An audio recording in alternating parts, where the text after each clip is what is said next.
So the title of this video is correct. I've got another one, and here it is. Oh my god, here we go again.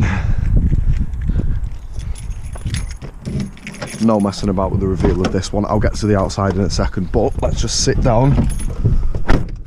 And hello everyone, and welcome back to the channel. And I shouldn't really have been making this video, but I'm making it anyway. Welcome to the new Arosa. This has come out of the blue for me, this has come out of the blue for you. There will be an explanation video as to why this is currently sat here and not the other one. I've still got the other one at the moment, that's not gone anywhere. It's not, the situation's not great with it, I won't lie, but I'm going to be making a separate video on that after the release of this one, which sounds stupid, but it's not. It will all make sense. So let me tell you a little bit about this car. It's a lot cleaner than the other one, it's better spec than the other one, and it wasn't much more expensive either, so it was a complete no-brainer getting this. So it's got 85,000 miles on it, much less than the other one. The other one had nearly 105,000 miles on it, and it felt like about 305,000 miles. That thing was crashing, bashing, knocking and slamming all over the place. This though, it's normal, it rides like a normal Arosa / Lupo, and this is what I should have been expecting from one all along, not thinking like, oh my god, does this always sound like it's falling off? Yeah, there's a few bits that did come with the car. This head unit did come with it, which is quite good. Cup holders, standard, only this one works. That's I think that's just a thing, to be honest. Yeah, I've given it a full clean inside out already. It's got a bit dirty obviously because I've done 260 miles nearly in it already in the past couple of days that I've had it. Yeah, better specs, so we're talking electric mirrors, central locking. We've got central locking on the key, but of course it's an old VAG and it doesn't work. It does that as well, I'm not sure why it does that, I think it's just a turning off thing. Got an aftermarket gear shifter here, and I've got my Leon Cooper Mark 1 seats installed, and these have actually come out of nowhere, because the story behind these was I saw them on Facebook, dirt cheap, had to have them, full set for like 80 quid. Legend, shout out to the dude that I bought them off. Yeah, so I actually put these in the old car 2 days before it died, and I was going to halfway through a big reveal video on it, because it was a big thing for that car obviously. Because it does look like a bit of a shed at the moment, and when I say that, it looks like a complete shed. The flat pack ones that you can get from 100 quid from B&Q. But yeah, as I was saying, these seats went in that. 2 days later it died, so I took them straight out and put them straight into this, and quite literally, because it's a direct fit, if you were wondering, on a uni-rail system, it just does stick here. You can't really move it forward and backwards because the teeth on this red part here are different, I believe, to the Leon. Bloody hell, it's like the M6 on here again. Yeah, so these are a direct fit. So much better in every single way. They look better, they feel better, they're easy to clean in my opinion, and they're so comfy. It makes this thing feel like a bloody hydraulic 60s Chevy Impala. That's what it makes you feel like.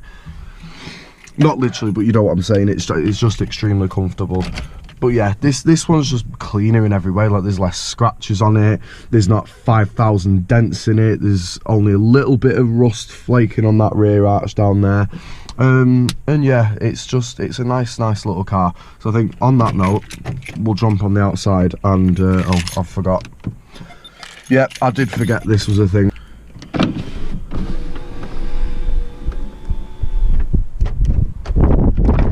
That's the door opening procedure in this, for now, because it will get fixed.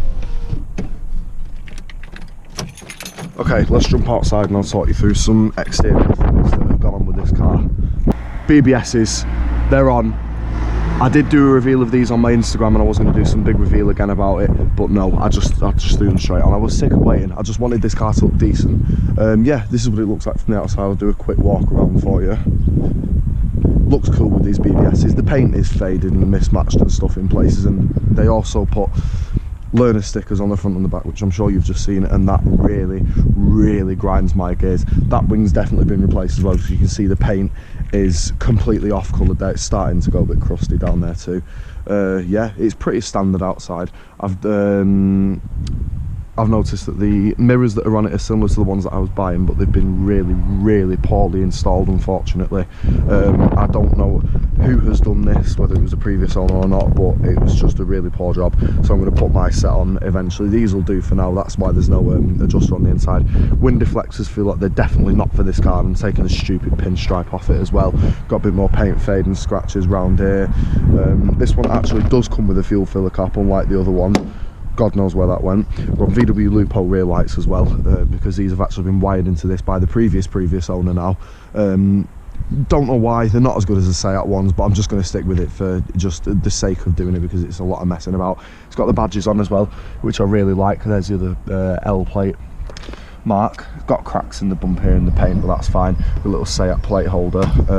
Yeah, reflectors are actually intact, unlike the other one. And yeah, that's about it. We've got a little bit of scratches there as well, but it's fine because I'm going to paint this one in the future. I've just not decided when or where or anything yet, because it's hard in weather like this. We're meant to be in the middle of summer now, but we've yet to see a day over 25 degrees in the north. It's perfectly fine in the south of England. It's just the north. It's like there's a wall being built in the Midlands, and we're just getting none of the good weather at all.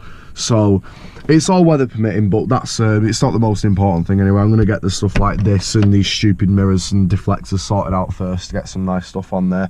But yeah, I think that just about covers like what this car is, spec wise, why I've bought it roughly, and just a few little things that I've done to it.